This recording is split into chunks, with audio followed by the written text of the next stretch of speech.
ఎన్నికలకు అన్ని పార్టీల కంటే ముందు బీజేపీ సిద్ధంగా ఉందన్నారు ఆ party Rajya Sabha MP GVL. Modi చేసిన అభివృద్ధిపై ప్రజలు సంతృప్తిగా ఉన్నారని, అన్ని రాష్ట్రాలతో పాటు ఏపీలో కూడా బీజేపీ విజయం సాధిస్తుందని ఆయన జోస్యం చెప్పారు. డేటా కేసులో అడ్డంగా దొరికిపోయి గంటల కొద్దీ ఉపన్యాసాలు ఇచ్చినా చంద్రబాబును ప్రజలు నమ్మడం లేదంటున్న జీవీఎల్తో మా తిరుపతి ప్రతినిధి కార్తీక్ ఫేస్ టు ఫేస్. ఎన్నికల సమరానికి నోటిఫికేషన్ విడుదలైంది. అన్ని పార్టీలు కూడా పోటాపోటీగా అభ్యర్థులను ప్రకటించే పనిలో పడ్డాయి. అయితే బీజేపీ ఏం చేస్తుంది? ఈసారి ఎన్నికల్లో బీజేపీ వ్యూహం ఏపీలో ఎలా ఉండబోతుందో మనకు తెలియజేయడానికి జీవీఎల్ గారు ఉన్నారు. ఆయనతో మాట్లాడే ప్రయత్నం చేద్దాం. సార్ చెప్పండి, ఏంటి రానున్న ఎన్నికల్లో నోటిఫికేషన్ వచ్చేసింది, అన్ని పార్టీలు కూడా ముందుకెళ్తున్నాయి, మీ బీజేపీ ఎలా వెళ్ళబోతుంది? అందరికంటే మేమే ముందున్నామేమో. ఎందుకంటే ఎన్నికల నోటిఫికేషన్ వచ్చే నాటికి రాష్ట్రీయ ఇక్కడ ఆంధ్రప్రదేశ్లో స్టేట్ ఎగ్జిక్యూటివ్ మీటింగ్ పెట్టుకొని ఏ కార్యాచరణతో ముందుకెళ్లాలని మేము పూర్తిగా సమాయత్తమయ్యాము. అందరికంటే ముందుగానే ఎన్నికల్లో ఒంటరిగా పోటీ చేయాలని నిర్ణయించుకున్నాము.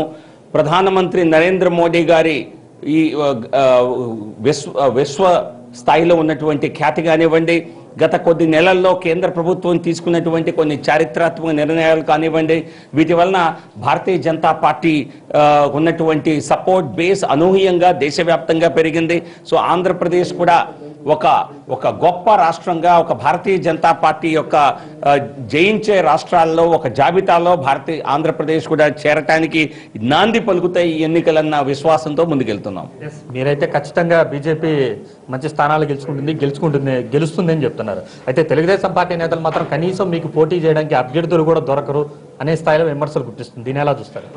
చూడండి, ఇది సొల్లు కబుర్లు చెప్పటం తెలుగుదేశం వారి ఒక ట్రేడ్ మార్క్ అయ్యింది.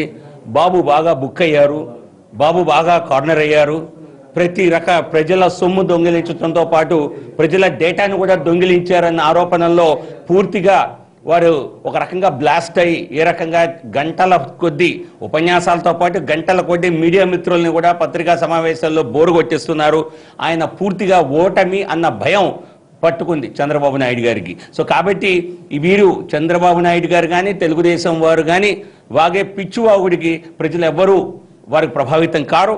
ఈ రోజున నరేంద్ర మోడీ గారి ఆధ్వర్యంలో, నాయకత్వంలో భారతీయ జనతా పార్టీ దేశంలోనే ఒక అనూహ్యమైనటువంటి పరిపాలన ఇచ్చిన సందర్భంలో ప్రజలందరూ భారతీయ జనతా పార్టీకి ఒక అవకాశం ఇవ్వాలి అని ఆంధ్రప్రదేశ్లో కూడా అనుకుంటున్నారు. సార్ చివరిగా చెప్పండి, అభ్యర్థుల్ని ఎప్పుడు ప్రకటించబోతున్నారు?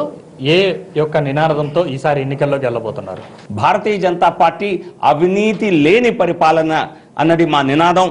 కేంద్రంలో అదే నినాదంతో, అదే వినికిడితో మేము మా బలాన్ని ప్రజల్లో పెంచుకున్నాము.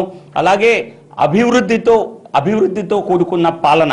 ఎందుకంటే గత 5 సంవత్సరాల్లో రికార్డు స్థాయిలో అభివృద్ధి జరిగింది దేశంలో. సో అభివృద్ధి కావాలనుకున్న వారు, అలాగే అవినీతి రహిత పాలన కావాలనుకున్న వారు అందరూ కూడా భారతీయ జనతా పార్టీ ఓటు వేయాలని మేము వారిని రిక్వెస్ట్ చేస్తాము. ఇకపోతే సాంప్రదాయమైనటువంటి రాజకీయాలు, కుల రాజకీయాలు చేసేవారు మాత్రమే తెలుగుదేశానికి పరిమితం అయ్యేలాగా పూర్తిగా ఒక కార్యాచరణ రూపొందిస్తాం. ఇది జీవీఎల్ గారు చెప్తున్నారు. నోటిఫికేషన్ విడుదల సమయంలో అందరికంటే ముందుగానే బీజేపీ ముందస్తు వ్యూహంలో సిద్ధంగా ఉందని కూడా చెప్తున్నారు. ఖచ్చితంగా రాష్ట్రంలో రానున్న ఎన్నికల్లో అవినీతి రహిత అభివృద్ధి కోసం అనే నినాదంతోనే రాష్ట్రంలో ముందుగా వెళ్తున్నామని చెప్పి ఖచ్చితంగా చెప్తున్నారు. నోటిఫికేషన్ తర్వాతే అభ్యర్థుల జాబితా విడుదల అనేది కూడా తమ సాంప్రదాయంగా వస్తుందని, అదే కొనసాగిస్తామని కూడా ఆయన